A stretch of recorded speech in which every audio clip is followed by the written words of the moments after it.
మా కొరకు అదుపు చేసినందుకు నిన్ను స్తుతించుచున్నాను. అలాగే ప్రభువా, ఈ గ్రామాన్ని ఏలుచున్న శాపగ్రస్తమైన స్థితిని కూడా దొరలింప చేయండి. గిల్గాలు అనేది ఇక్కడ కూడా మేము చూడాలి ప్రభువా. ఓ నాయనా, మనుషులను పాపభారమో ఏలుతుందో శాపభారం ఏలుతుందో తెలియదు, కానీ ఈ సమస్యలు తొలగిపోవాలని ప్రభువా నిన్ను బ్రతిమలాడుకుంటున్నాము. పాప పరిహారార్థమే శిలోము రాను మీద వేలాడావు కదా. క్రీస్తు మనలను ధర్మశాస్త్రము యొక్క శాపము నుండి విడిపించటానికి శాపగ్రాహి అయి శిలోము రాను మీద వేలాడాడని, పాపమెరుగని ఆయనను దేవుడు మన కోసం పాపముగా చేశాడని వాక్యం చెప్తుండగా, ఇంకా ఈ పాప శాపాలేంటి కుటుంబాల మీద ప్రభువా? దయచేసి మీరు పూనుకొని ఇంకనూ దుఃఖితులకు దీనులుగా ఉన్న తల్లిదండ్రులను మీరు దర్శించండి, విడిపించండి. వారి దుఃఖము నాట్యముగా మార్చుము నాయన. కారు చీకటిని ఉదయముగా మార్చగల తండ్రి, మీకే మొర్రపెట్టుచున్నామనే గ్రహింపుతో అడుగుచున్నాము. ప్రభువా, సహాయము చేయము. సముద్రమును ఆరిన నేలగా చేసిన ప్రభువా, దయచేసి మీరు పూనుకొని నాయన ఈ కార్యములు జరిగించి మమ్మల్ని ఆనందింప చేయండి. నీవు సజీవుడవని, సర్వాధికారి అయిన దేవుడవని ప్రజలు గుర్తించుటకు మీ అద్భుతములు కూడా మీరు జరిగించి సూచక క్రియల చేత, మహత్కార్యముల చేత మేము ప్రకటించే సువార్తను మీరు స్థిరపరచాలని మీ ఘనతను బట్టి ప్రార్థిస్తూ ఉన్నాము. ఈ రాత్రి కూడా మాతో మాట్లాడి వినుచున్న వీరందరికీ ప్రభువా లోపల నుండి ఉజ్జీవాన్ని కలిగించి తమ జీవితములను మీకు అర్పించుటకు అవసరమైన కృపతో వారిని దీవించుమని యేసు నామమున ప్రార్థిస్తున్నాం తండ్రి, ఆమేన్. ప్రియులారా, తిమోతికి వ్రాసిన 2వ పత్రిక 1వ అధ్యాయము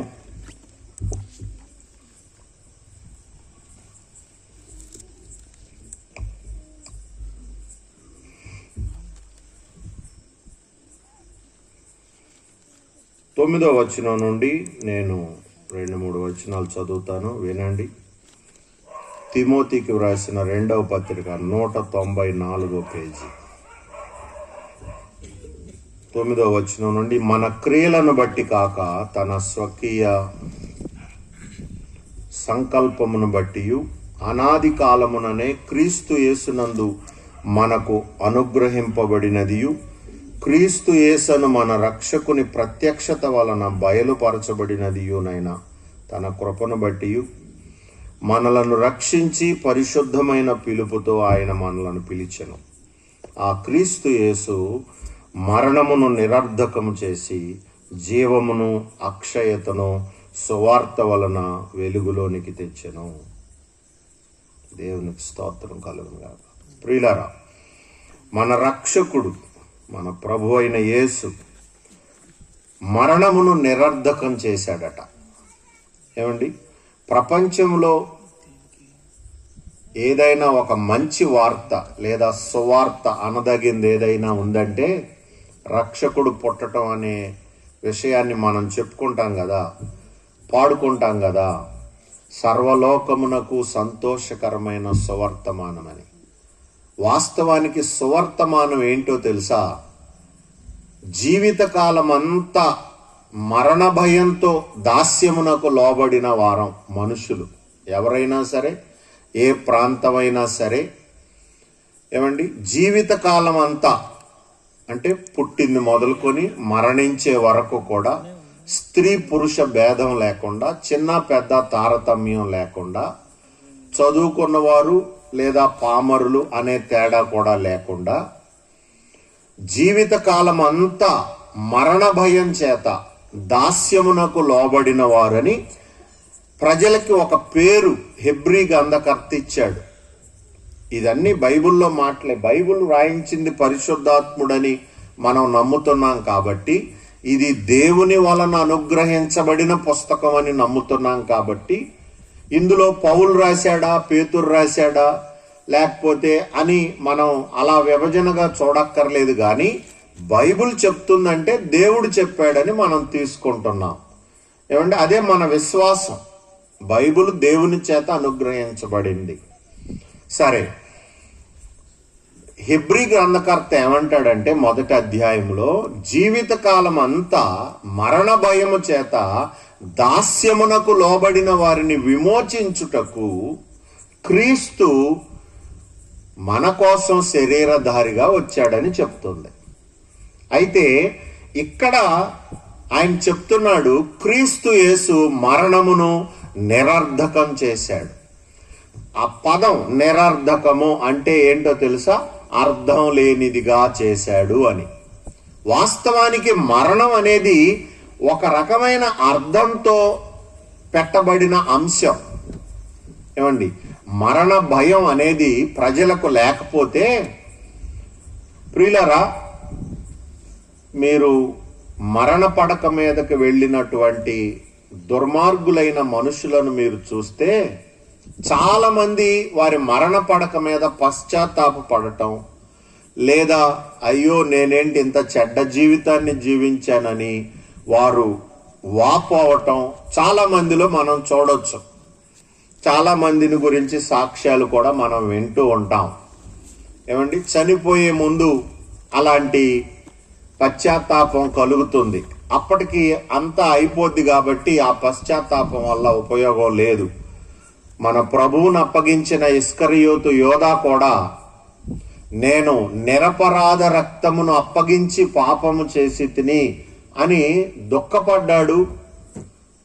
ఏ వెండి నాణ్యాలకు ఆశపడి ప్రభువును అప్పగించాడో ఆ వెండి నాణ్యాలు తీసుకెళ్లి మళ్ళీ యూదులకి ఇచ్చేశాడు. పరిసయ్యులకి, ఆ ప్రధాన యాజకుడికి, వాళ్ళ బంధువులకి ఇచ్చేశాడు. అయితే వాళ్ళు మాకెందుకు నువ్వే చూసుకోమంటే అవి అక్కడ పారేశాడు దేవాలయంలో. వీళ్ళరా అంటే ఏంటి? ధనాపేక్షతో ప్రభువును అప్పగించినప్పటికీ ఎప్పుడైతే అతనికి ఆ చివరి గడియలు అని అతనికి అర్థమవుతుందో అప్పుడు పశ్చాత్తాపం వచ్చింది, కానీ అది ప్రయోజనం లేకుండా పోయి ఉరిపెట్టుకొని చనిపోయాడు. కాబట్టి మరణ భయం అనేది ఒక రకమైన అర్థం, పశ్చాత్తాపం అనే అర్థాన్ని కలిగించేది, లేదా నరక శిక్షను గుర్తు చేస్తుంది.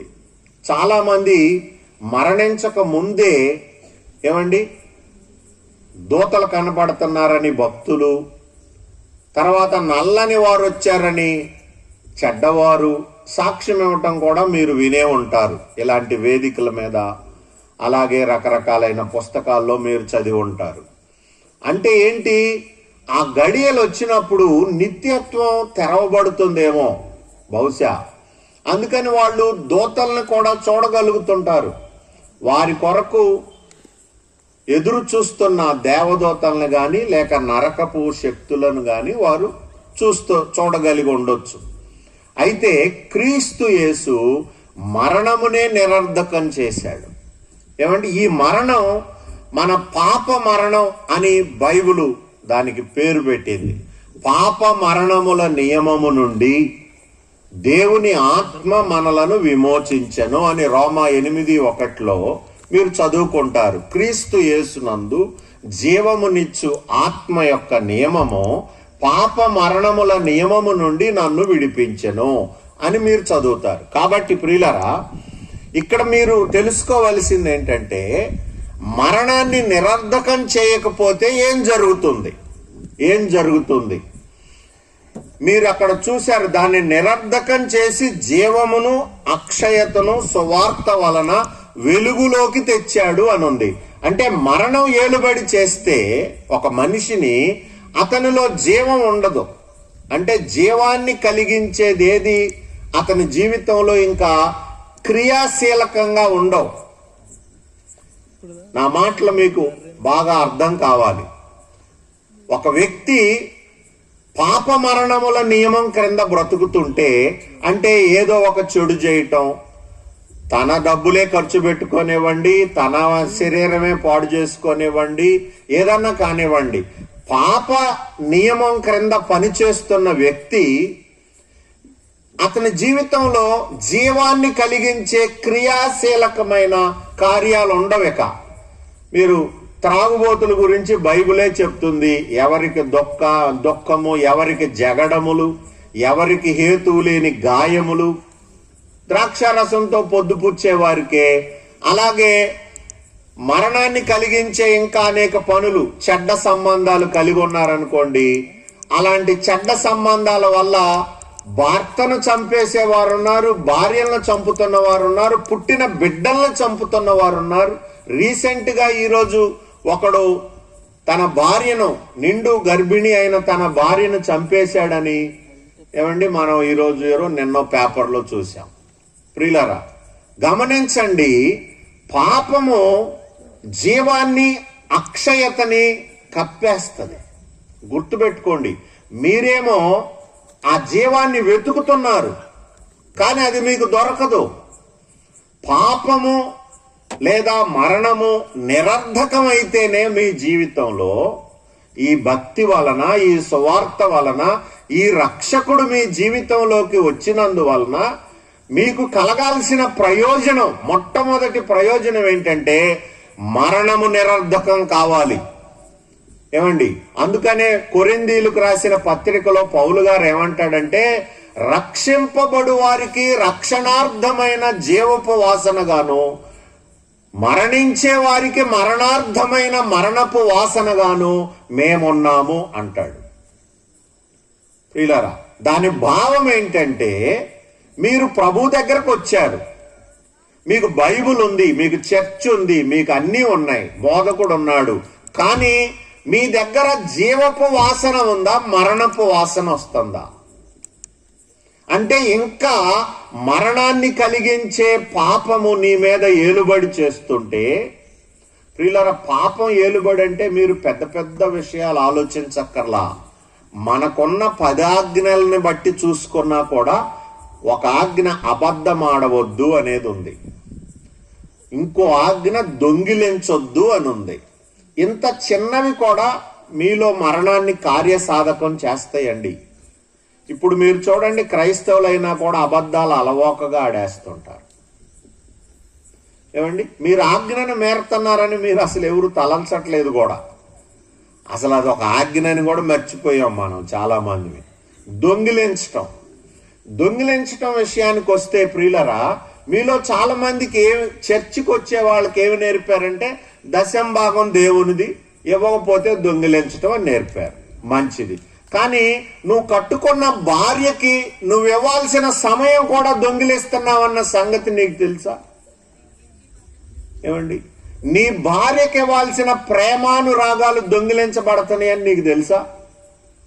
నీ సెల్ ఫోన్ పిచ్చిలోనో, లేకపోతే ఇంటికి వచ్చాక కూడా మన బుర్రని ప్రీఆక్యుపై చేసిన ఇతర విషయాల వల్లనో ఇవన్నీ పాడవుతున్నాయని మీకు తెలుసా?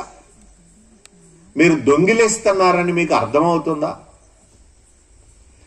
తల్లిదండ్రులకు ఇవ్వాల్సిన గౌరవ మర్యాదల్ని పిల్లలు దొంగిలిస్తున్నారు ఈ రోజున. ఈ గ్రంథానికి ఇవ్వవలసిన ప్రాముఖ్యతను దొంగిలించారు క్రైస్తవులు ఈ రోజున. మీరెట్లా దొంగిలించొద్దు అనే ఆజ్ఞను మేరట్లేదో నాకు చెప్పండి. నాకు చెప్పండి. ఈ గ్రంథానికి మనం ఇవ్వాల్సిన ప్రాధాన్యత ఇవ్వకుండా, రక్షకునికి ఇవ్వకుండా, అసలు మొట్టమొదటి ఆజ్ఞ ఏంటి? మనం నేర్చుకునే మొట్టమొదటి ఆజ్ఞ ఏంటి? మనం తరచుగా మీరేది మొట్టమొదటి ఆజ్ఞ? నీ పూర్ణ హృదయంతో నీ దేవుడైన ప్రభువును నువ్వు ప్రేమించాలి. పూర్ణ హృదయంతో, పూర్ణ మనస్సుతో, పూర్ణ వివేకంతో, పూర్ణ శక్తితో ప్రేమించాలి. కానీ మనం అలా చేస్తున్నామా? లేదు కదా. అలా చేస్తే అసలు ఇలా ఉండదు, ఆరాధనలు ఇలా ఉండవు. నేను చెప్పాను కదా, దేవదూతలు తొంగి చూసే కార్యాలు ఉంటాయి అప్పుడు ఆరాధనల్లో, అప్పుడు సేవలో. దేవదూతలు ఈ కార్యములను తొంగి చూడగోరుచున్నారు అని బైబిల్లో ఉన్నది. మనం కార్యసాధకం చేసేస్తాం. ప్రియులారా, ఏంటి కారణం? ఇప్పుడు దీనికి లోపం ఏంటి? మీరు డబ్బులు ఇవ్వట్లేదా? ఇస్తున్నారు. మీరు అన్నీ ఉన్నాయి, మీరు మాకు మర్యాద ఇవ్వట్లేదా? ఇస్తున్నారు. అసలు నేను వచ్చిన కాడ నుంచి కాఫీ తాగుతారా, టీ తాగుతారా, ఏమండి బైబుల్ చదివారా అని నేను అడిగితే మీలోని జవాబు రాదు. ఇప్పుడు కోటానికి 2 గంటలు వినటానికి వచ్చారు, కనీసం ఒక అరగంట అన్న కోటం ముందు మోకరించారా? మీ ఇంటి దగ్గర ఆటో కోసం అరగంట రోడ్డు మీద ఉండి ఉంటారు మీరు. ఏమండి ఇప్పుడు ఇక్కడికి రావటానికి ప్రయాణపు ఆటో కోసం మీరు రోడ్డు మీద ఒక అరగంట నిరీక్షించుంటారు. కానీ ఈ సువార్త, ఆత్మ సంబంధమైన ఈ సువార్త మనం శరీర సంబంధులుగా ఉన్న మనము గ్రహించలేనిది కాబట్టి, ప్రభువా నీ దాసుడు మాట్లాడుచుండగా వినగల చెవి, గ్రహించే హృదయం నాకు ఇమ్ము ప్రభువా అని మీరు అడగకుండా ఇక్కడికి వస్తే ఏం ప్రయోజనం కలుగుద్ది అనుకుంటున్నారు? ప్రియులారా, ఇది మీరు చేస్తున్న పొరపాట్లు. మీరు అన్నీ చేస్తారు కానీ ఆజ్ఞను అతిక్రమిస్తూనే ఉన్నారు. నీ పూర్ణ హృదయంతో, నీ పూర్ణ బలంతో దేవుని ప్రేమించాలని వాక్యం చెప్తుంటే, ఏమండి మీరు క్రైస్తవ్యాన్ని ప్రేమిస్తున్నారు. మమ్మల్ని ఎవరైనా తిట్టనీయండి, మీరు అవసరమైతే కత్తి కూడా పట్టుకుంటారు. ఇప్పుడు యేసు ప్రభు కోసం పేతురు గారు కత్తి పట్టుకున్నట్టు. కానీ అది చెప్పట్లేదే, బైబిల్ అలా చెప్పట్లేదే మనకి. పేతురు కత్తి పట్టుకుంటే ప్రభు పొగిడాడా? అసలు ఈ 12 మందిలో ఒక్కడికన్నా ఇంత రోషం లేదురా పేతురు, నువ్వు కాబట్టి నా కోసం కత్తి దూసావన్నాడా? ప్రియులారా, మరణమును నిరర్ధకం చేసే దేవుడు ఆయన. మీకు అర్థమవుతుందా? యేసుక్రీస్తు ప్రభు మీ జీవితాల్లోకి వచ్చినప్పుడు అక్షయత రావాలి, నశించిపోని లక్షణాలు మీలో పెంపొందాలి. ఏమండి మీలో పెరిగి పెద్దవ్వాలి. అక్షయతను వెలుగులోకి తెచ్చాడు, జీవాన్ని వెలుగులోకి తెచ్చాడు. ఏమండి జీవం అంటే మీకు దాన్ని ఎలా బోధించాలి అని నేను ఇందాక అక్కడ కూర్చొని చాలా తర్జన పడ్డాను. ఏమండి అక్షయతను బోధించవచ్చు కానీ జీవాన్ని ఎలా బోధించాలో నాకు అర్థం కాల. ప్రియులారా, నాకు తెలిసిన వరకు చెప్తాను.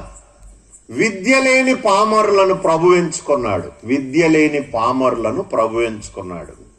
వాళ్ళంతా తమ వృత్తుల్ని వదిలేసి ప్రభు దగ్గరకు వచ్చారు. ప్రియులారా, జీవం వాళ్ళని ఏం చేసిందంటే వృత్తి ద్వారా వాళ్ళకొచ్చే ఆదాయాన్ని వదులుకునే మనసు ఇచ్చింది వారికి. అంటే చేపలు పట్టేవారు ఆ పడవలు వదిలేశారు, వలలు వదిలేశారు. మత్తయి లాంటి ట్యాక్స్ కలెక్టర్లు ఆ పని మానుకున్నారు. తర్వాత రకరకాలైన వాటి ఫీల్డ్స్ నుంచి వాళ్ళు వచ్చారు. వాళ్ళందరూ కూడా ఇండ్లను, భూముల్ని, తల్లిదండ్రుల్ని, భార్యా పిల్లల్ని అందరినీ వదిలిపెట్టి ప్రభువుని వెంబడించటం మొదలుపెట్టారు. జీవం అలా చెయ్యాలి. ఏమండి క్రీస్తు యేసునందు జీవమునిచ్చు ఆత్మ యొక్క నియమం మిమ్మల్ని విడిపించాలి పాప మరణముల నియమం నుండి.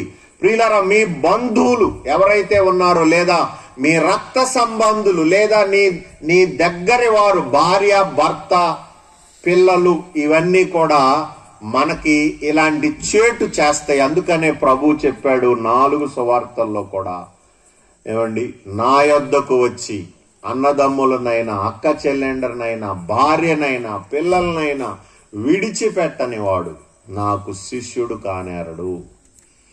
ఎందుకు అలా చెప్పాడో చెప్పండి. అంటే ఏంటి, మనల్ని సన్నాసుల్లో గలవమంటున్నాడా దేవుడు?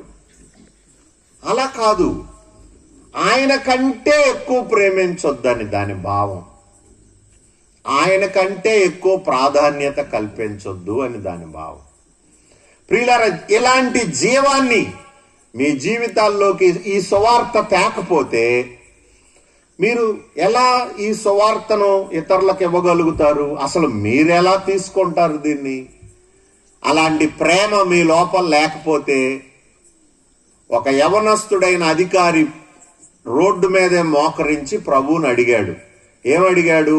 నిత్య జీవానికి వారసుడిని కావాలంటే నేను ఏ మంచి కార్యాలు చేయాలి అని అడిగాడు. ప్రియులారా, ఇక్కడే ఆడి ప్రశ్నలోనే లోపం ఉంది. నిత్య జీవానికి వారసుడు కావాలనుకుంటున్నాడు, కానీ ఆజ్ఞలలో ప్రధానమైన దాన్ని వాడు మర్చిపోతున్నాడు. నిత్య జీవాన్ని కాదు నువ్వు ప్రేమించాల్సింది, నీ దేవుడైన ప్రభువును ప్రేమించాలి. ఆయన వాడి కళ్ళ ముందు ఉన్నాడు, కానీ అది వాడికి చేతగాటలేదు. నిత్య జీవానికి వారసుణ్ణి కావాలంటే నేనే మంచి పనులు చేయాలంటున్నాడు. ప్రభు కొన్ని పనులు చెప్పాడు, చెప్తే అవన్నీ చిన్నతనము నుండే చేస్తున్నాను అన్నాడు. మరి చిన్నతనము నుండే చేస్తున్నప్పుడు ఎందుకని ఇంకా నిత్య జీవానికి వారసుడయ్యాననే హామీ గాని అలాంటి అష్యూరెన్స్ ఏది వాడికి దక్కలేదు? మీరు ఆలోచించండి. చిన్నతనం నుండి అలాంటి దొంగిలించొద్దు, నరహత్య చేయొద్దు, వ్యభిచరించొద్దు, నీ పొరుగువానిదేది ఆశించొద్దు, ఇలాంటి ఆజ్ఞలన్నీ పాటిస్తూ ఉన్న వ్యక్తికి నిత్య జీవాన్ని గూర్చిన హామీ ఎందుకు ఇంకా దక్కలేదు? ఇంకా నాకు కొదువేంటి అని ఎందుకు అడగాల్సి వచ్చింది? ప్రియులారా, ఒకటి గుర్తుపెట్టుకోండి, మీరు ప్రభువుని ప్రేమించినంత కాలం పూర్ణ హృదయంతో, ఏమండి, మీరు ఎప్పటికీ కూడా ఆయనతో ఉండగలమనే హామీని పొందలేరు. ఇక్కడ సాక్ష్యం ఉండదు. దేవుని ఆత్మ మన ఆత్మతో లోపల సాక్ష్యం ఇవ్వాలి. మీ పాస్టర్ గారు చెప్పటం నువ్వు మంచి భక్తురాలువో భక్తుడు అని, లేకపోతే ఇంకేదో కాదు. దేవుని ఆత్మ మన ఆత్మతో లోపల సాక్ష్యం ఇవ్వాలి. నువ్వు దేవుణ్ణి ప్రేమిస్తున్నావని, నువ్వు దేవునికి నమ్మకంగా బ్రతుకుతున్నావని దేవుని ఆత్మ సాక్ష్యం ఇవ్వాలి. ప్రియులరా, ఇది చాలా మంది భక్తిలో లోపిస్తున్న అంశం. అందుకనే క్రీస్తు ప్రభు మరణాన్ని నిరర్ధకం చేస్తున్నాడు. ఈ మరణం అనే అంశం ఎలా వచ్చిందంటే యేసు ప్రభువుని ప్రేమించకపోవటం వల్ల వస్తుంది. యేసు ప్రభు పట్ల ప్రేమ మీలో పెరగట్లేదనుకోండి, మృతమైన ఆచారాలే ఉంటాయి. ఇప్పుడు యూదులు ఉన్నారు కదా, ఎవరికైతే యేసు ప్రభు ఎవరిలోనైతే పుట్టాడో ఆ యూదు జాతీయులంతా బహునిష్ట గల మతం వారిది. యోధా మతం అనేది బహునిష్ట. అలాంటి ప్రజల మధ్య యేసు ప్రభు అక్కడ వారి మధ్య ఉన్నప్పటికీ కూడా వారు ఎంతో నిష్ఠ కలిగి భక్తి చేస్తున్నప్పటికీ కూడా వారిలో జీవాన్ని గూర్చిన ఛాయలు లేవు. జీవాన్ని గూర్చిన ఛాయలు లేవు. కోనేటి దగ్గర 38 సంవత్సరాల నుంచి వాడు పడున్నాడు. మందిరంలో ఓచ చేయగలవాడు అక్కడున్నాడు. ప్రతి విశ్రాంతి దినమున యేసు ప్రభు స్వస్థపరిచిన వాడు. గుడ్డి భర్తిమయుడు అలాగే ఉన్నాడు. ఏమండి, ఇవన్నీ మీరు అర్థం కావటానికి ఇప్పుడు నేను ప్రారంభంలో మీకు చెప్పాను, మన సంఘంలో ఇలాంటి సమస్యలు ఉన్నాయని. ఇవి దేన్ని చూపిస్తున్నాయి? జీవం కొరత చూపిస్తున్నాయి ఇలాంటి సమస్యలన్నీ. ఇప్పుడు యేసు ప్రభు ఆ సమాజంలోకి వచ్చాడు. 12 ఏండ్ల వయసు నుండి ఆయన దేవాలయంలో కూర్చొని బోధకుల్ని ప్రశ్నలు అడుగుతూ ఉన్నాడు. మరి ఈ స్వస్థతలన్నీ ఆయన సేవ ప్రారంభించాక చేశారేమో, అంతకు ముందు కూడా చేసి ఉండొచ్చు. ఎందుకంటే యోహాన్ అన్నాడు, యేసు చేసిన కార్యములు ఇంకను అనేకములు కలవు అన్నాడు. కాబట్టి ఆయన ఏ వయసు నుంచి అద్భుతాలు చేశారో మనకు తెలియదు. సువార్త పరిచర్య ప్రారంభించిన తర్వాత ఆయన ఆ యోధా సమాజము మందిరంలోకి వెళ్ళటం మొదలు పెట్టాక ఏమవుతుంది? జీవము రావటం మొదలు పెట్టింది. ఆ ఓచ చేయగలవాడు బాగుపడ్డాడు, ఆ కోనేటి దగ్గర ఉన్నాడు బాగుపడ్డాడు, ఆ గుడ్డి భర్తిమయుడు బాగుపడ్డాడు, లాజరు బ్రతికాడు. ప్రియులరా, ఇవి వాళ్ళకి మరణం నిరర్ధకం అవుతుంది అని అర్థం కావట్లా. ఏం అర్థమవుతుందో తెలుసా? మా మతము పాడవుతుంది అనిపించింది వాళ్ళకి. మళ్ళీ చెప్తున్నాను, ఇక్కడే మనం కూడా పొరపాటు పడుతుంది. వాళ్ళు ప్రభు వచ్చి మరణాన్ని నిరర్ధకం చేస్తుంటే, అంటే శాపాన్ని నిరర్ధకం చేస్తుంటే, ఒక స్త్రీ గురించి కూడా 18 సంవత్సరాల నుంచి నడుము వంగిపోయిన అబ్రహాము కుమార్తె అని పిలిపించుకుందామె. అలాంటి స్త్రీ ప్రభు రాగానే ఆమె చక్కగా నిలవబడి దేవుని మహిమపరుస్తా ఉంది. కానీ వాళ్ళకి అలాంటి జీవం వీళ్ళను ఉజ్జీవింప చేయటం లేదు. కానీ వాళ్ళు ఏమంటున్నారో తెలుసా? మా మతం పాడైపోతుంది, దైవదోషణ జరుగుతుంది. ఇందులో దైవదోషణ ఏంటో ఏమంటే వాళ్ళు స్పష్టంగా చెప్పట్ల. ఈయన దేవుని కుమారుడు అని చెప్పుకోవటం ఒక్కటే దైవదోషణ అంటున్నారు. ఇలాంటి అద్భుతాలు అప్రయత్నంగా అనేకుల నోట హల్లెలూయా స్తుతి అనే కేకలు వినిపిస్తున్నాయి అనేది వాళ్ళు మర్చిపోతున్నారు, పక్కకు పెట్టేశారు. ఇన్ని స్వస్థతలు ఏ ప్రవక్త చేయలేదే, ప్రజల మధ్య ఇంత విరివిగా ఎన్నడూ జరగలేదే అని వాళ్ళకు అర్థం కావట్లా. మరణం నిరర్ధకం అవుతుంది, శాపం నిరర్ధకం అవుతుంది.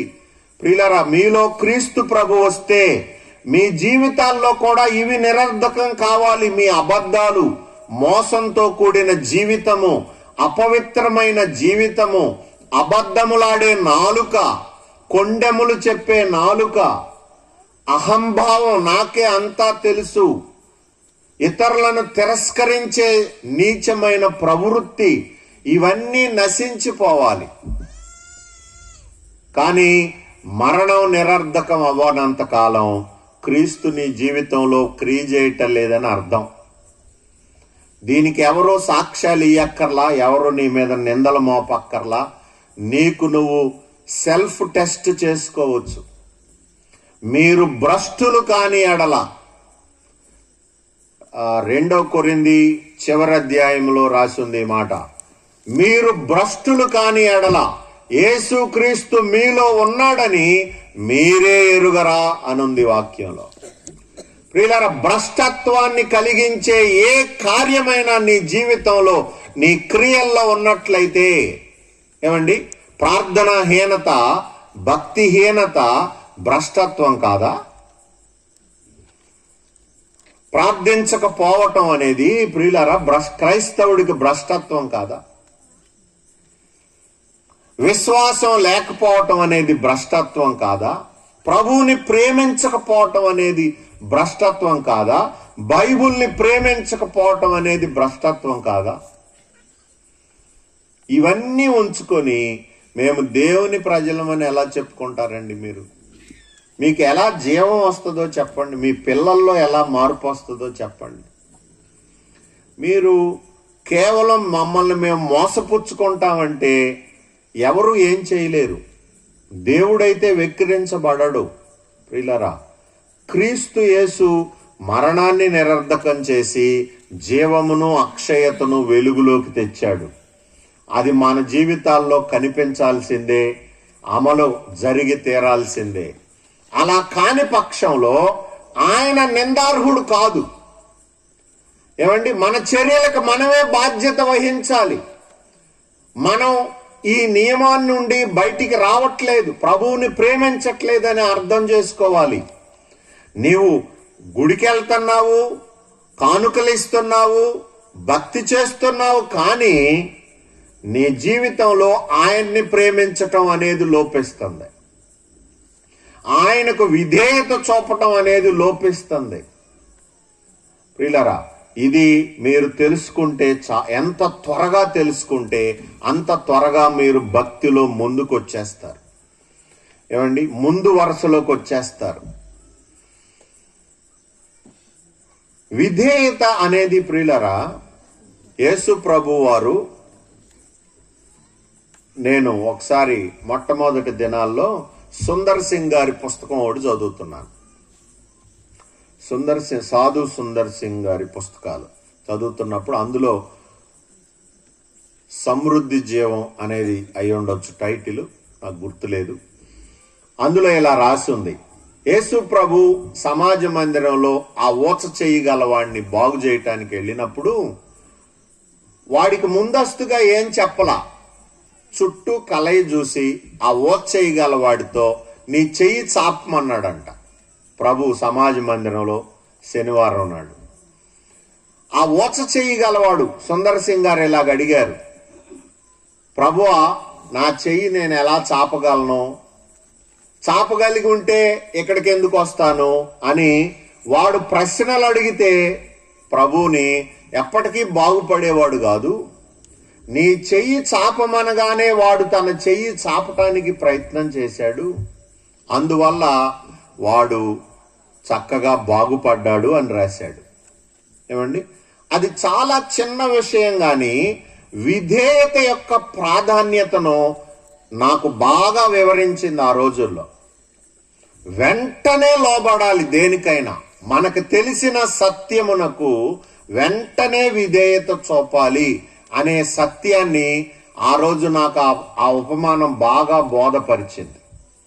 బైబిల్లో చదివినప్పుడు అది అంత త్వరగా ఎక్కలేదు. కానీ ప్రియులారా గమనించండి, మీరు వింటున్నారు, సత్యం తెలుసుకుంటున్నారు, కానీ విధేయత ఆలస్యం అవుతుంది.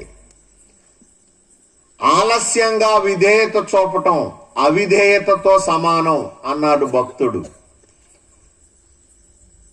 ఆలస్యంగా విధేయులగటం అవిధేయతతో సమానం. లోతు కుటుంబం, ఈ చోటు పాడు చేయబడటానికి వచ్చాము, ఇక్కడి నుండి బయటికి వెళ్ళండి అంటే, ఖాళీ చేయండి అంటే వారు తడవు చేశారు, ఆలస్యం చేశారు, ఆలస్యంగా లోబడ్డారు. దేవదూతలు చేతులు పట్టుకొని బయటికి తీసుకొచ్చారు. అప్పుడు వారికి ఏం జరిగిందో మీకు తెలుసు. ఆలస్యంగా లోబట్టం వల్ల అంత దూరం పోలేమని చెప్పి అక్కడే దగ్గరలో సెటిల్ అయ్యారు. ఆ తర్వాత ఆ పిల్లలు చెడ్డ ఆలోచన చేసి ఆ కుటుంబం అంతా ఇప్పటికీ చెడ్డ పేరుతో బైబిల్లో లిఖించబడి ఉంది. కాబట్టి ఆలస్యంగా లోబట్టం అనేది అవిధేయత అని మీరు నేర్చుకోవాలి. మీరు ఎంతో సత్యం నేర్చుకుంటున్నారు, వెంటనే ఎందుకు అమలుపరచకూడదు? ప్రార్థన విషయాలు కానివ్వండి, బైబిల్ చదువుకునే విషయాలు కానివ్వండి, మరణాన్ని నిరర్ధకం చేయడానికి యేసు ప్రభు మనకి చెప్పినటువంటి విషయాలు ఏవైతే ఉన్నాయో ఈ క్రొత్త నిబంధన గ్రంథంలో దేవుడు మనకి ఏదైతే ఇచ్చాడో వివరాలు, వాటిని అనుసరించే విషయంలో మీరు ఎంత చురుగ్గా ఉండాలి. అప్పుడు మీ జీవితాల్లో మరణం నిరర్ధకం అయిపోద్ది. ప్రియులారా, అప్పుడు మీరు జీవాన్ని, అక్షయతను వెలుగులోకి తెస్తారు. అక్షయత అంటే మీకు అర్థమవుతుంది అనుకుంటున్నాను. మనం నిత్య జీవాన్ని మనం మాట్లాడతామే, పరలోకం, నిత్యము ఉండేదాన్ని, నశించని దాన్ని అక్షయమైనది అంటాం. అక్షయమైనది, వాడబారనది అయిన స్వాస్థ్యము పరలోకమందు మనకున్నది అని అంటున్నాం. అంటే ఏంటి?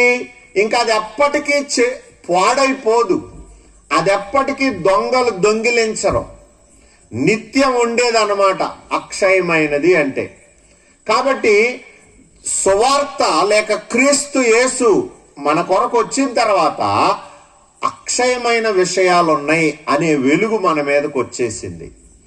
మరణంతోనే జీవితం అంతం కావట్లేదు, మరణానికి ఆవల కూడా నిత్య జీవం ఉంది, దేవుడున్న పరలోకం ఉండింది. ఇక్కడ శరీరములో ఉన్నంత కాలం దేవునికి దూరంగా ఉంటున్నాము. ఆ తర్వాత శరీరాన్ని విడిచిపెట్టి మనమంతా ఏ పిల్లిగానో కుక్కగానో పుట్టబోవట్లేదు. దేవుడున్న పరలోకంలో ఆయనతో యుగయుగములు ఉండటానికి మనము వెళ్ళబోతున్నామని ఆ అక్షయమైన సంగతుల్ని వెలుగులోకి తెచ్చింది ఈ సువార్త. అందుకనే మనం నిరీక్షణ గలవారమై బ్రతుకుతున్నాం. అందుకే ఈరోజు శ్రమని నిరీక్షణతో అనుభవిస్తున్నాం. రేపు దేవుడు నాకు సముచితమైన గౌరవాన్ని ఇస్తాడు, రేపు ఆయన నా తలెత్తుతాడు. ప్రియులారా, ఇది మన నిరీక్షణ. ఈ నిరీక్షణ మనలను సిగ్గుపరిచే ఛాన్సే లేదు. చూసారా, ఇలాంటి నిరీక్షణతోనే మీరు ఈ అక్షయమైన విషయాల్ని, ప్రభు వెలుగులోకి తెచ్చిన విషయాల్ని ప్రేమించాలి కదా. అలాంటి వాటి మీద దృష్టి కలిగి నడవాలి కదా. మీరు క్రీస్తుతో కూడా లేపబడిన వారైతే పైనున్న వాటి మీదనే గాని భూ సంబంధమైన వాటి మీద మనస్సు పెట్టుకొనకుడి. ప్రియులరా, అర్థమవుతుందా? సువార్త అంతా యేసు ప్రభు తెచ్చిన అక్షయతలోనికి, జీవం మీదకి సువార్త అంతా అడిదిప్పిడిదిప్పి అక్కడికే తీసుకొస్తున్నారు సువార్థికులంతా. పైనున్న వాటిని వెతకాలి, అక్షయమైన విషయాలను వెతకాలి. ఏమండి, యాకోబు గారు అంటాడు, దయ్యముల జ్ఞానాన్ని, భూ సంబంధమైన జ్ఞానాన్ని వెతకబాకండి, పర సంబంధమైన జ్ఞానాన్ని వెతకండి అంటాడు. ప్రియులారా, మనకు ఇప్పుడున్న అవసరత ఏంటంటే, మీకు కోటాలు కాదు అవసరత, మీ అవసరత విధేయత. మీరు నేర్చుకున్న సత్యాలకు విధేయులు అవ్వండి, పెందలకాడ లేవండి, బైబిల్ బాగా చదవండి. యవనస్తులు, చదువుకున్నవారు, ఏమండి, ఎన్నో విధాలుగా మీకు సువార్తను బోధిస్తున్నాను. ఒకడు చదువుకొని ఓ 19-20 ఏళ్లకి ఓ డిగ్రీ కంప్లీట్ చేశాడు అనుకుందాం, పెళ్ళిడు వచ్చింది అనుకుందాం. ఆ తర్వాత వాడు కుటుంబాన్ని పోషించుకోవటానికి అవసరమైన ఉద్యోగం కోసం 18-19 సంవత్సరాలు వాడు కష్టపడి చదివి ఒక అర్హత సాధించి ఒక ఉద్యోగస్తుడై వాడు మిగిలిన 40 ఏళ్ళలో 50 ఏళ్ళలో బ్రతుకుతాడు ఆ సంపాదనతో. ఏమండి, మరి ఈ అర్హత, ఈ గ్రంథం మన ముందుంది. నిత్య జీవానికి వారసుడు నగుటకు నేనేం చేయాలి, నాకేంటి కొదువా అని మీకెప్పుడు అనిపించట్లేదా? మీకెప్పుడు అనిపించట్లేదా? నిత్య జీవానికి వారసుడు నగుటకు నేనే మంచి పనులు చేయాలి అని మీకెందుకు అనిపించట్లేదు? ఏమండి, చదువు ఎలాగూ ఏడవదు చాలా మందికి, భక్తి కూడా ఏడవకపోతే ఎట్లాగా? ఎందుకు మనం ఏ మంచి పనులు చేయాలి అని ఆలోచన రావద్దు? పెందలకడ లేవండి, ప్రభువును మాత్రమే ముద్దు పెట్టుకునే పెదవులు కలిగి ఉండండి, ఆయనను గూర్చి మాత్రమే వర్ణించే పెదవులు కలిగి ఉండండి. మిగిలినంతా నిషిద్ధంగా ఎంచండి, అశుద్ధంగా ఎంచండి. అపవిత్రమైన దానిని ముట్టకుడి అని చెప్పబడినట్లుగా మిగిలిన కబుర్లన్నిటినీ అశుద్ధమైనదిగా, ఏమండి, మలినమైనది, అశుద్ధమైనది ఎన్నడూ నా నోట పడలేదు. జాలరి పేతురు మనకి సిగ్గు కలిగిస్తున్నాడు. లేచి చంపుకొని తినమని ఒక దుప్పటి వంటి పాత్ర, చతుష్పాద జంతువులు, ప్రాకు పురుగులతో కనిపిస్తే వాటిని చంపుకొని తినమనే స్వరం వినపడ్డప్పుడు పేతురు చెప్పింది ఏంటంటే, యూదుడనైన నా నోట ఎన్నడూ నిషిద్ధమైన ఆహారం పడలేదు. ఇది ఆయన చెప్తుంది. ప్రియులారా, ఈరోజు క్రైస్తవులమై ఉండి దేవుని పాటలు పాడుతూ, దేవుని సువార్తను చదువుతూ, ఉచ్చరిస్తూ, సాక్ష్యమిస్తూ, ఏమండి, మనం ఎన్ని పిచ్చి మాటలు, పిచ్చి కబుర్లు, ఏమండి, రాజకీయాలు మాట్లాడేస్తాం, యథాలాపంగా వాగేస్తాం, తీర్పులు తీర్చేస్తున్నాం, మనకిష్టమైనట్లుగా నోటిని వాడేస్తున్నాం. ప్రియులరా, మీరు జీవమును ప్రేమిస్తున్నారా? మరణాన్ని నిరర్ధకం చేశాడే మీ ప్రభు, మీ నాలుకను సాధుపరచట్లేదా? ఏమండి, మీకు ఒక నేను ఎప్పుడూ చెప్తుంటాను, మళ్ళీ చెప్తాను. మీ చేతికి గ్రీజ్ అంటింది అనుకోండి, నీళ్లు పెట్టి కడుక్కుంటే పోద్దా? పోదు. మీరు ఎంత శుభ్రం చేసినా పోదు.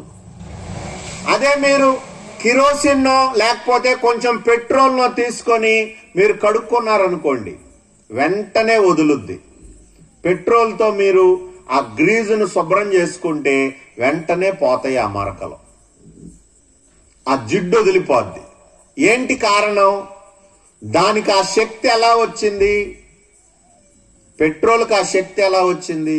ఏమో తెలియదు మనకి. దేవుడు దానిలో అలా పెట్టాడు, భూమిలో అలాంటి తైలం పెట్టాడని మనం ద్వితీయోపదేశ కాండంలో చదువుకుంటాం. అందుకని ఇప్పుడు గల్ఫ్ కంట్రీస్ అన్నిట్లో కూడా మనకు నీళ్లు దొరికినట్టు అక్కడ చమురు బావులు దొరుకుతున్నాయి వాళ్ళకి. ఏమండి, వాటిని తవ్వే వాళ్ళు అంత ధనవంతులు అవుతున్నారు. మనమేమో బోర్లు, నీళ్లు కోసం బోర్లకి ప్రార్థనలు చేసి మనం బోర్లు వేసుకుంటుంటే వాళ్ళేమో అలాగా ధనవంతులయ్యారు. సరే, నేనేమంటానంటే ఇప్పుడు మీరు ఏ రక్తములో అయితే శుద్ధీకరణ పొందుతున్నారో ఆ రక్తము యొక్క శక్తి లేదా ప్రభావం మీరు అనుభవిస్తున్నారా? అసలు గ్రహించారా? ఏమండి, క్రీస్తు మన కొరకు చిందించిన రక్తము యొక్క మహిమా ప్రభావం మీకు అర్థమైందా? అసలు ఆ రక్తముతో మిమ్మల్ని మీరు శుద్ధి చేసుకోవడం గురించి ఎప్పుడైనా ఆలోచించారా? ఒక మెకానిక్ కి తెలిసిన పాటి జ్ఞానం కూడా మనకు లేకపోతే ఇక్కడ ఏంటి మనం చేస్తుంది చెప్పండి? పొద్దున్నే లేచి బ్రష్ చేసుకుంటావు కదా, పొద్దున్నే లేచి ఆయన రక్తంతో నీ మనస్సాక్షిని ఎందుకు శుభ్రం చేసుకోకూడదు? నీ వస్త్రములు ఎందుకు ఉతుక్కొని తెలుపు చేసుకోకూడదు? ఆ రక్త ప్రభావాన్ని ఎందుకు అనుభవించకూడదు అంటున్నాను నేను.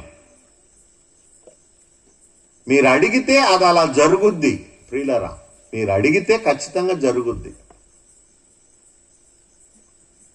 ఇప్పుడు మనం మామూలుగా తినటానికి కూడా జంతువులను చంపుతామండి, ఆ రక్తం మనం పారబోస్తాం. అదే రక్తం దేవుని సన్నిధిలో పారబోస్తే ఏం జరుగుద్ది? పాప క్షమాపణ కలగదా?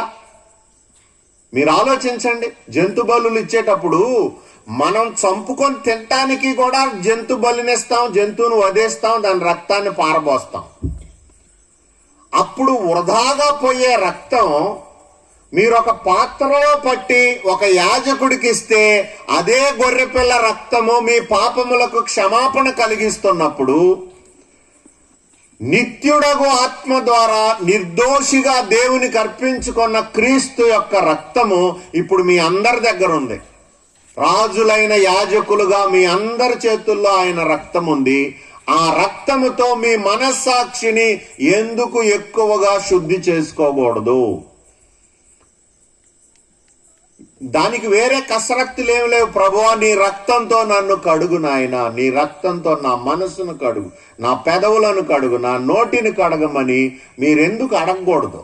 అడిగి చూడండి, ప్రభావం తెలుస్తుంది మీకు.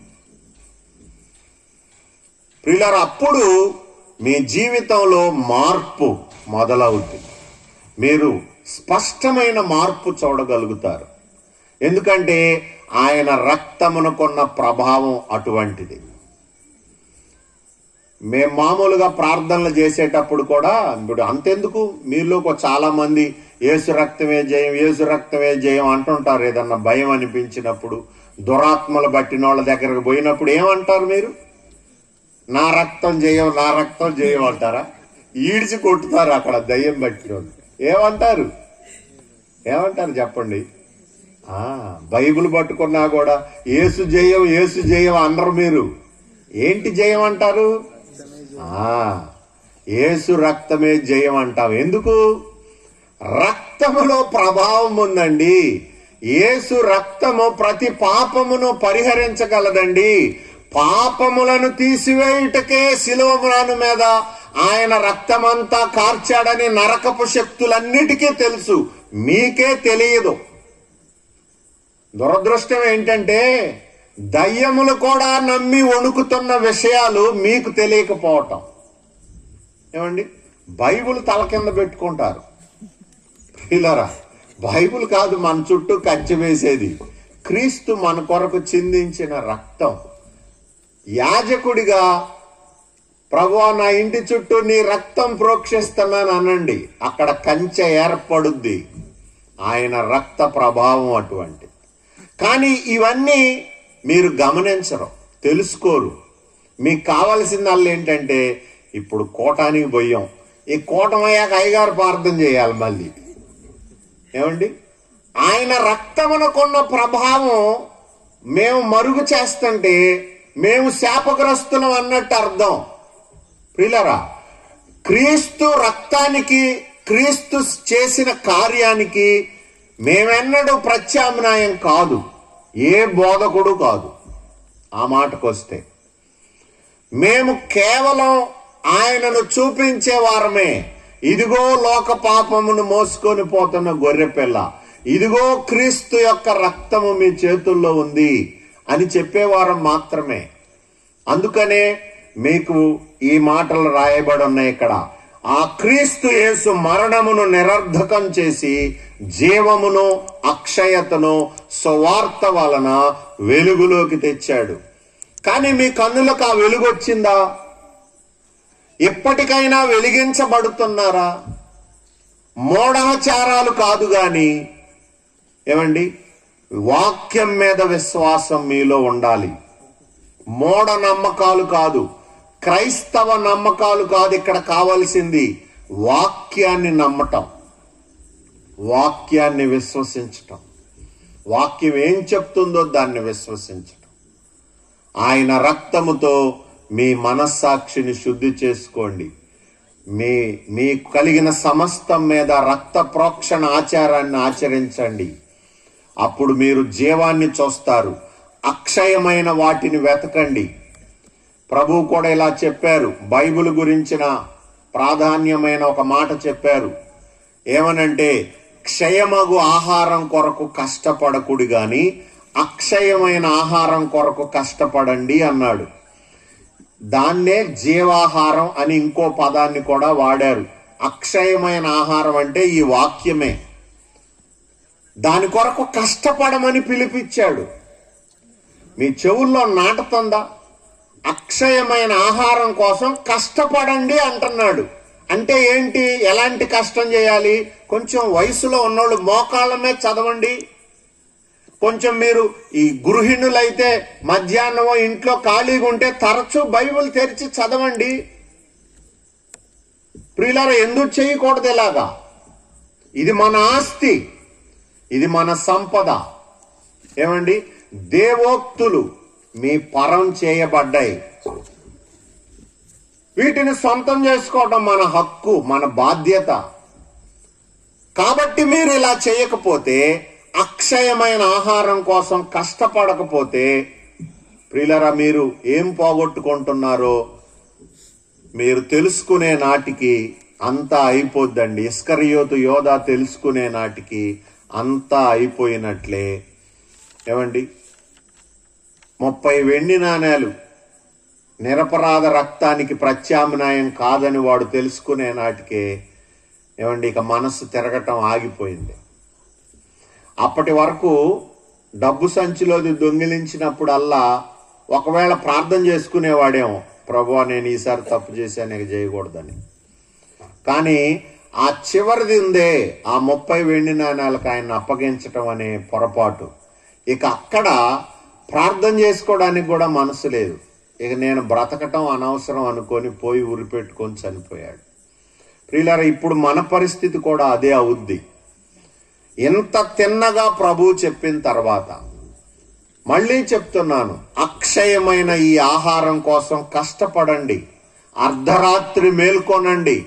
నిద్రపట్టనప్పుడు రాజ్య సమాచార గ్రంథం రాజు తెప్పించుకొని చదివినట్లుగా ఈ గ్రంథాన్ని తెరవండి. ఏమండి, ఇందులో సంగతులు బోధించమని ప్రభువును వెళ్ళి తరచూ అడగండి. ఖచ్చితంగా మీకు బోధిస్తాడు.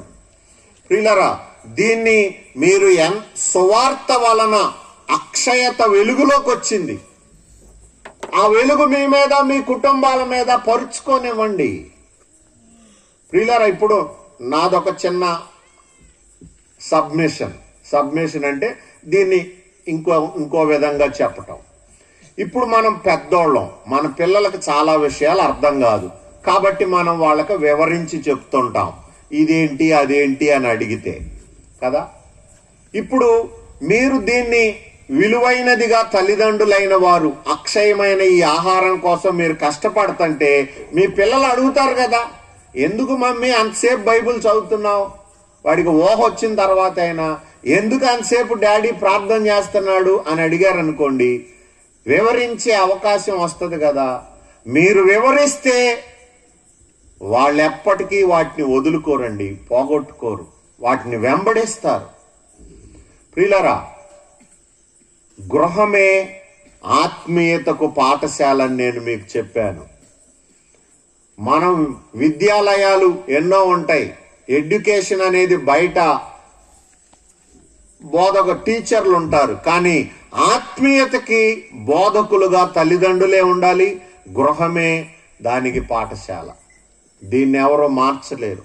కాబట్టి అక్షయమైన ఆహారం కోసం మీరు కష్టపడుతుంటే, క్షయమైన ఆహారం కోసం మీరు అంతగా కష్టపడకపోవటం వాళ్ళు చూస్తే వాళ్ళు కూడా నిత్యత్వపు విలువలు నేర్చుకుంటారు. ఏమండి, ఎంత ప్రాముఖ్యమో తెలుసుకుంటారు. ప్రియులరా, అప్పుడు వాళ్ళు ఎంతో మేలు పొందుతారు. మనం అలాంటి కృపను మన బిడ్డలకు దూరం చేయొద్దు. పిల్లల ముందే తప్పిదాలు చేస్తూ, పిల్లలు చూస్తుండగా అనుమానపు నడకలు నడుస్తుంటే ప్రియులరా, జీవితం ఎంతగా పాడైపోద్దో, పిల్లల భవిష్యత్ ఎంతగా పాడైపోద్దో మనం గమనించుకోకపోతే ఎంత దురదృష్టం. చూడండి, ఎంత దురదృష్టం. ఇలాంటి వెలుగులో కూడా మనం దోపిడీకి గురవుతున్నామని ఎంత దురదృష్టం.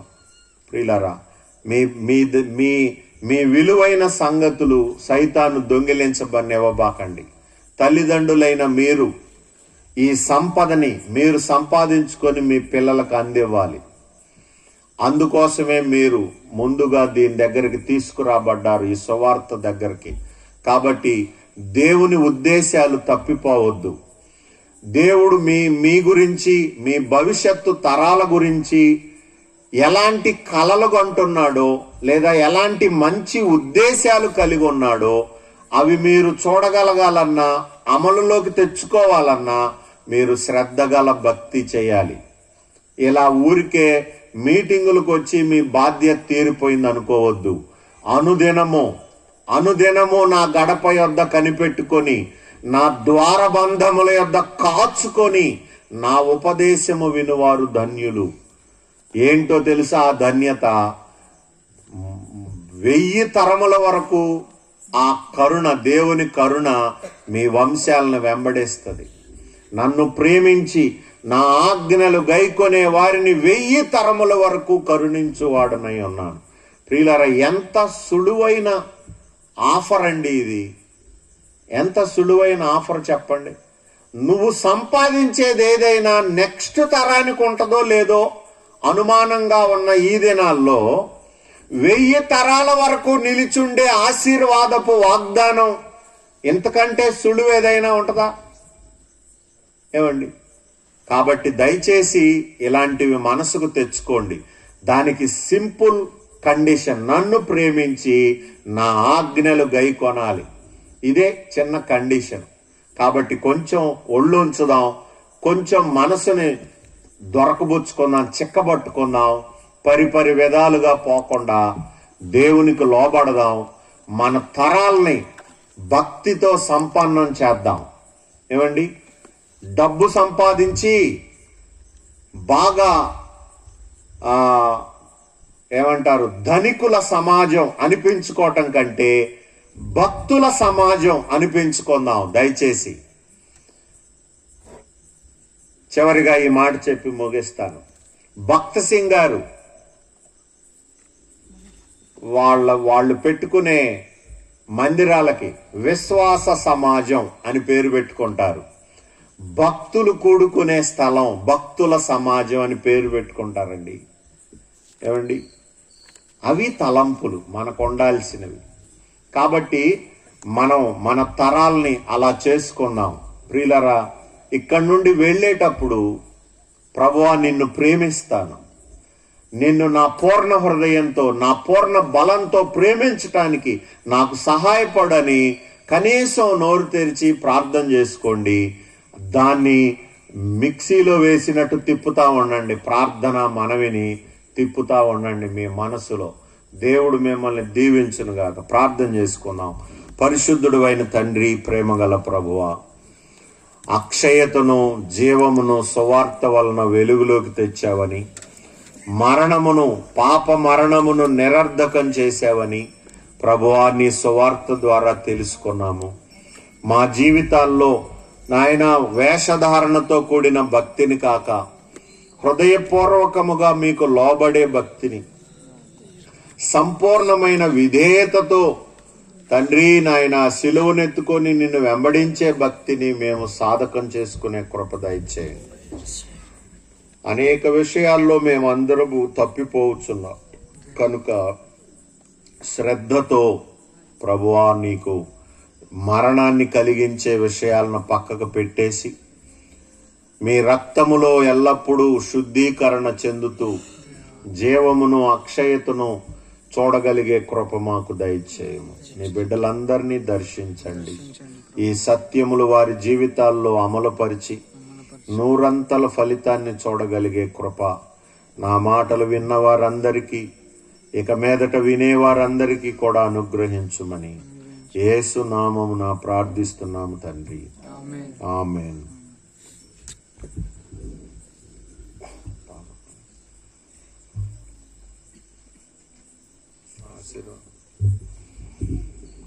మన తండ్రి అయిన దేవుని యొక్క ప్రేమయు, మన రక్షకుడైన యేసుక్రీస్తు ప్రభు వారి కృపయు, పరిశుద్ధాత్మని ఆదరణ సహవాసము మనందరికీ సదా తోడయుండునుగాక. ఆమేన్. పిల్లరా, మనందరం లేచి నిలబడి ఒక స్తుతి పాట పాడుకున్నాం.